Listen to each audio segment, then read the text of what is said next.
warahmatullahi wabarakatuh. Annyeong. Di video kali ini saya akan mereview episode 56 drama Korea Alice. Tapi sebelum mulai, klik dulu tombol subscribe-nya. Sekalian tombol like-nya juga ya. Di awal episode menayangkan saat Jin-geum mencari ruang perkuliahan milik profesor yang bisa membantunya itu. Saat memasuki ruang perkuliahan, Jin-geum mendengar suara yang sangat dirindukannya.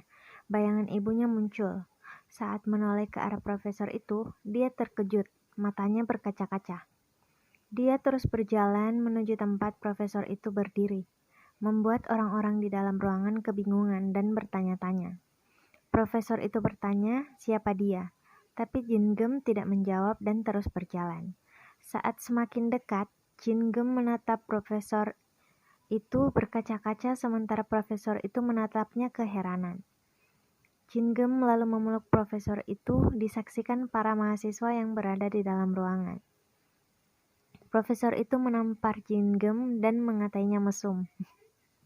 Profesor itu menelpon polisi dan menyuruh mahasiswanya untuk tetap memotretnya. Di ruangan yang berbeda, dia memegang kartu identitas Park Jin-geum dan menanyakan apa identitasnya palsu. Jin-geum mengatakan kalau itu asli. Dia menanyai Jin-geum apa dia salah mengira orang lain. Jin-geum mengatakan tidak. Jin-geum menanyakan apa profesor itu tahu namanya. Profesor itu menyebutkan namanya.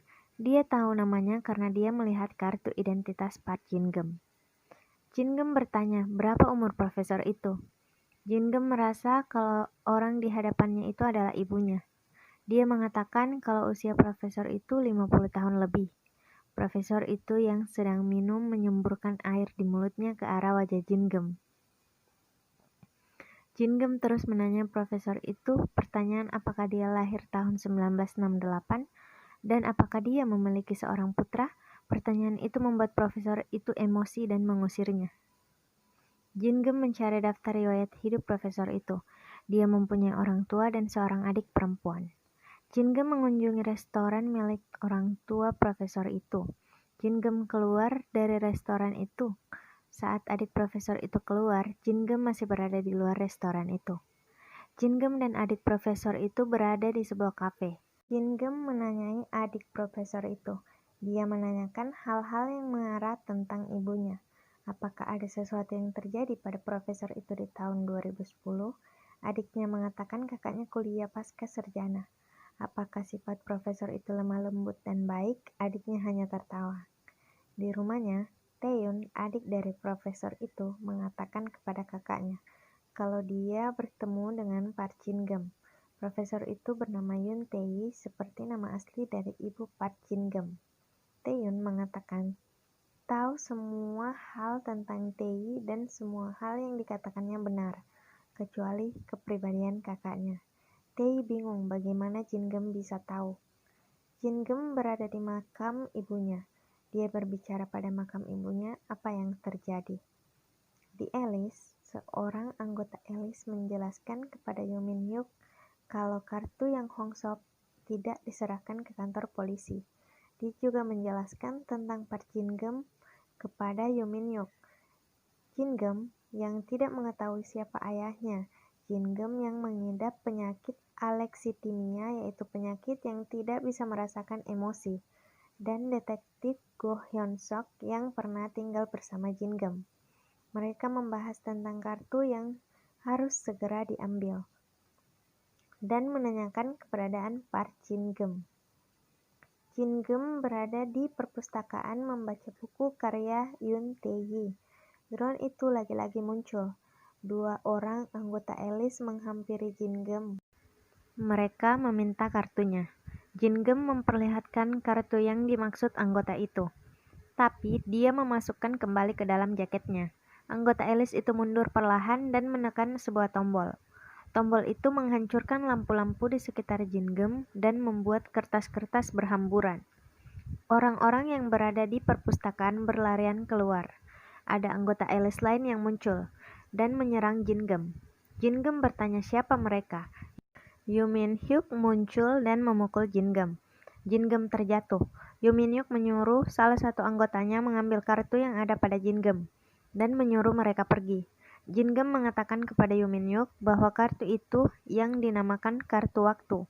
Yumin-yuk mengatakan tidak bisa membiarkan Park Jin-gem hidup. Dia mengeluarkan senjata dari dalam sakunya. Jin-gem mengingat perkataan detektif Go kalau ibunya ditembak dengan senjata yang tidak biasa.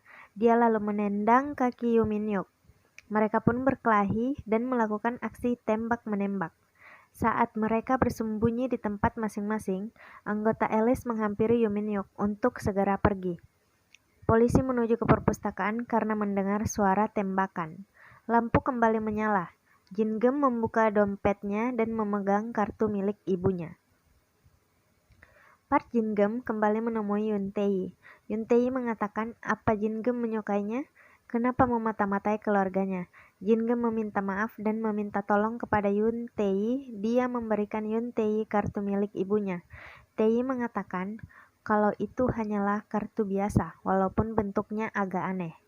Jin-gem meminta Tae untuk mencari tahu tentang kartu itu, tapi Tae menolak karena banyak yang harus dikerjakannya. Jin-gem mengubah pembicaraannya tentang perjalanan waktu. Dia juga mengatakan saat memegang kartu itu, benda di sekitarnya melayang. Tapi Tae tidak percaya dan mengatakan kalau Jin-gem mabuk. Tae juga mengatakan kalau dia melihat drone tanpa baling-baling.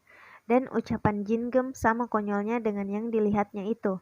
Jin-gem terdiam dan mengatakan kalau dia juga melihat drone itu dan juga melihat Yun Tae. Hyungnya Yun Min-hyuk atau ketua dari Alice menyuruh Yu Min-hyuk berhati-hati karena Park Jin-gem mengenali wajahnya.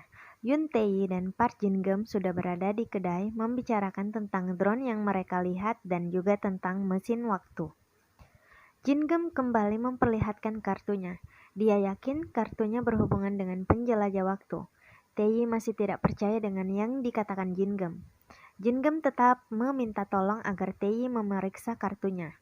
Saat melihat Yun Tae, Jin-gem kembali teringat pada ibunya. Dia yang tidak pernah minum mengangkat gelasnya agar Tae menuangkan minumannya. Jin-gem mabuk dan mengatakan pada senior Tae yang juga ada di sana kalau Tae berumur 50 tahun lebih. Tae menyuruh seniornya pergi. Tae menanyakan kenapa Jin-gem selalu mengatakan kalau umurnya 50 tahun lebih. Jin-gem hanya mengatakan kalau ibunya hidup usianya akan begitu. Dia kembali mengatakan apa Tae seorang penjelajah waktu. Tae yang emosi bergegas pergi. Jin-gem menahannya. Dia menatap Tae dan tertidur di atas meja. Doyeon yang masih di kantornya menelpon Jin-gem. Tae mengangkat teleponnya. Awalnya pembicaraan mereka baik-baik saja.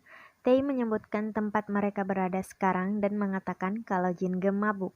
Doyeon tidak percaya kalau Jin-gem mabuk. Nada bicaranya meninggi. Itu karena Jin-gem tidak pernah mabuk sebelumnya.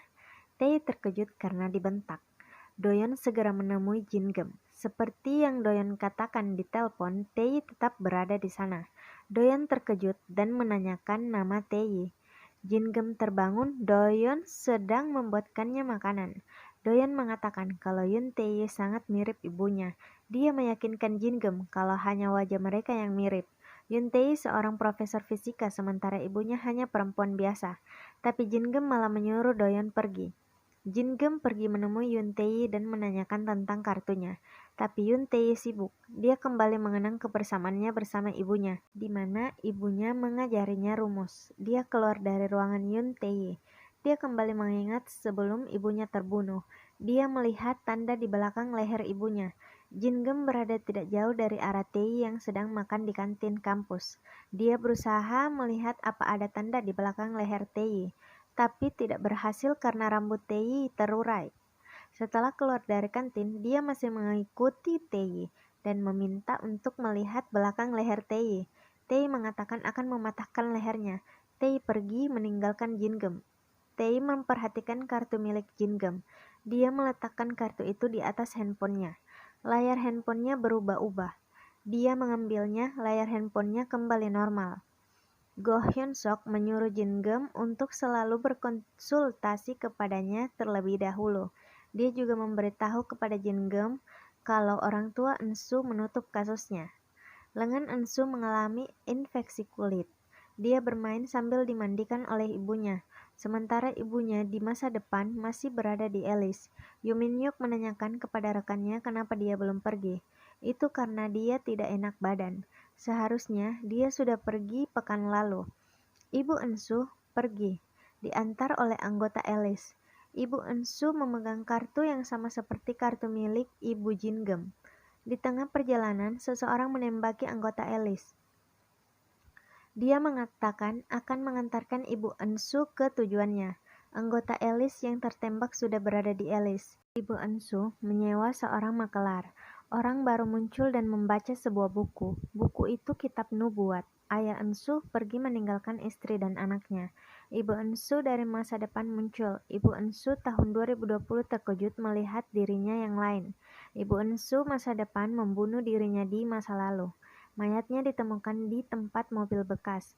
Polisi yang menyelidikinya mendatangi rumah Ensu dan terkejut melihat Ibu Ensu yang masih hidup. Di kantor polisi, Ibu Ensu melakukan tes sidik jari. Jingem datang ke rumah Ensu dan menanyai ibunya pertanyaan yang sama saat Ensu hilang. Tapi, jawaban Ibu Ensu dari masa depan berbeda dengan jawaban Ibu Ensu di tahun 2020. Ibu Ensu dan Ensu terus menggaruk badannya. Jingem menemui Go Hyun Sok dan meminta agar mereka mengawasi Ibu Ensu selama 24 jam. Jingem juga merasa kalau mereka dua orang yang berbeda. Ibu Ensu menyiapkan barang-barangnya untuk pergi. Saat menemui Ensu, dia terkejut karena seluruh tubuh Ensu dipenuhi kemerahan. Go Hyun Sok datang, dia melihat sebuah koper. Dia menuju kamar Ensu dan melihat keadaan Ensu. Ibu Ensu menusuk perut Go Hyun Sok. Go Hyun Sok dilarikan ke rumah sakit. Ibu Ensu membawa Ensu pergi dan berbicara dengan seseorang di telepon. Dia meminta dibawakan obat. Yoon Tae dan temannya meneliti komponen yang ada pada kartu itu. Doyeon berusaha menenangkan Jingem yang menyalahkan dirinya, tapi ekspresinya tetap saja datar. Walau sedang sedih, Doyeon pergi membelikan Jingem sesuatu. Selang beberapa menit, Yoon Tae muncul. Jingem mulai menangis. Tae mengatakan setiap kali Jingem bertemu dengannya, dia menangis. Bersambung.